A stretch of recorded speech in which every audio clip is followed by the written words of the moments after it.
For almost 10 years, American soldiers have been exposed to continuous combat in the Middle East. The number of soldiers killed is smaller than it was for the war in Vietnam, but a substantial number of people serving in Iraq and Afghanistan have returned with serious injuries, physical and psychological.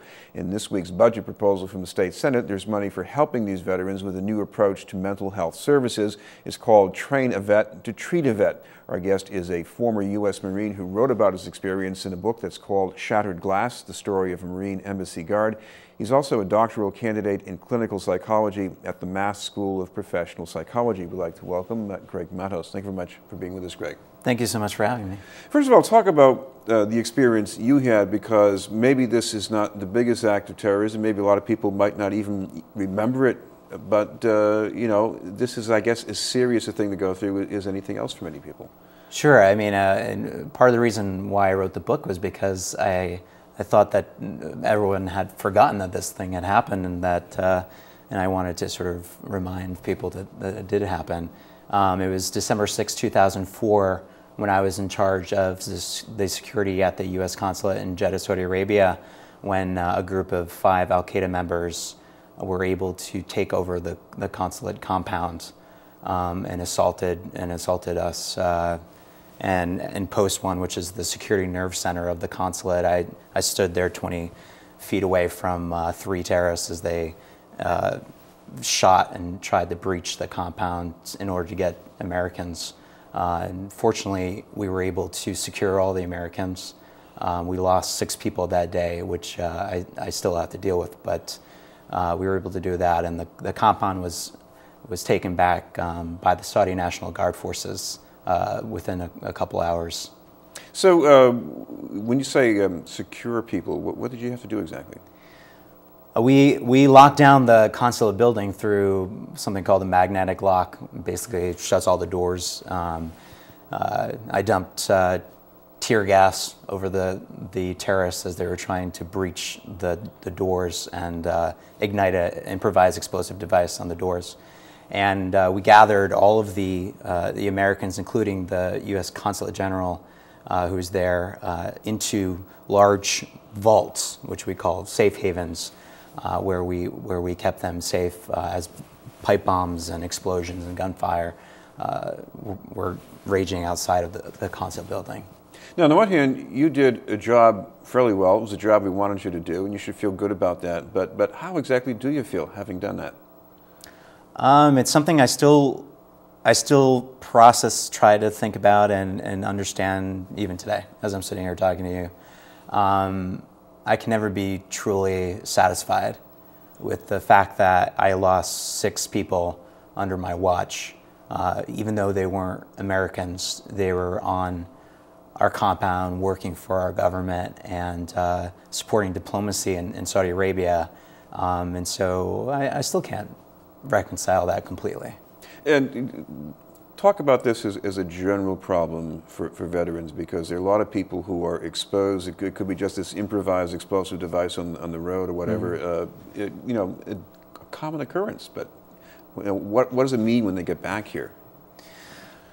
Well, it means that a lot of things. I mean, we have estimates that about 20% of veterans coming back have post-traumatic stress disorder. Those are probably really low. Repeat that again. You said 20% of them have this? About 20%, but that's just an estimate. And that statistic comes from 2006, a study that was done in 2006. But those are probably pretty low estimates of what the actual reality is. And folks are coming back, having these experiences, and not really sure what to do with them.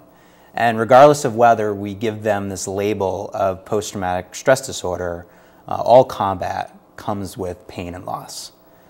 So they might not meet criteria for that, but everyone who has seen someone die or had to kill someone or engage in that kind of activity is going to come back with some pain that's going to be difficult to transition with. Well, what you have right now in mind is to have this problem addressed, at least in a face-to-face matter, more often by veterans. What's the advantage of that?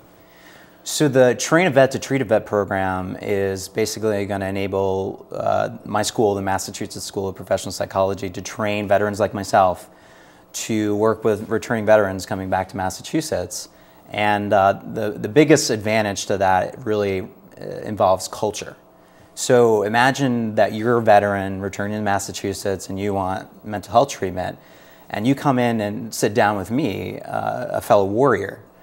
How powerful that the statement is, me being a fellow warrior and a therapist, that I truly believe in the therapeutic process and value it.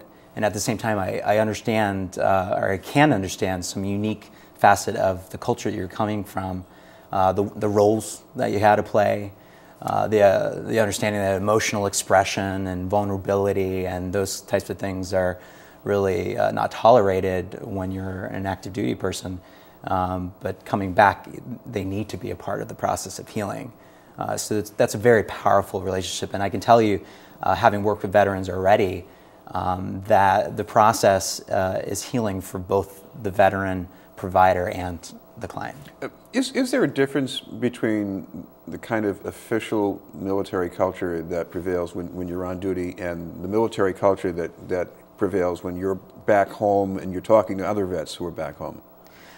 I think that's very complex. It's a very complex question because of the various branches and various statuses. So you can have an active duty man or woman come back from a combat zone and be back with their unit in Camp Lejeune in North Carolina and be able to talk with each other. And then you can have a National Guards man or woman come back from the front line and go home to their wife or husband and family, and not have anyone to talk to about it. So I think it's really a much more complex sort of situation, and that's why it's really important that we make these services available at VAs, vet centers, but also through this program where we're training people to go out into the larger community in and outside of those already established programs. By the way, what about the job of counseling, the experience of counseling? Is that also healing? Is it healing for you to do that kind of work?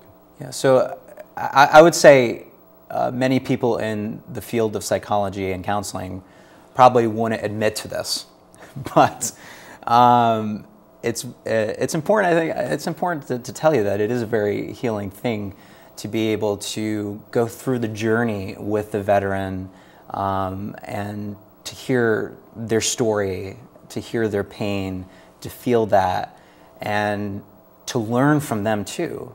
Learn from what's working for them, what coping strategies are they using that are working for them, and to bond, because it really comes down to a relationship, a real relationship in therapy between two veterans. We should mention, if people want to find out any more about the program or the book, any way they can follow up on that? Sure, they can visit the website. It's gregmatos.com. Great. Thank you very much for being with us. Greg Matos. And up ahead, the art segment with Chris Herning.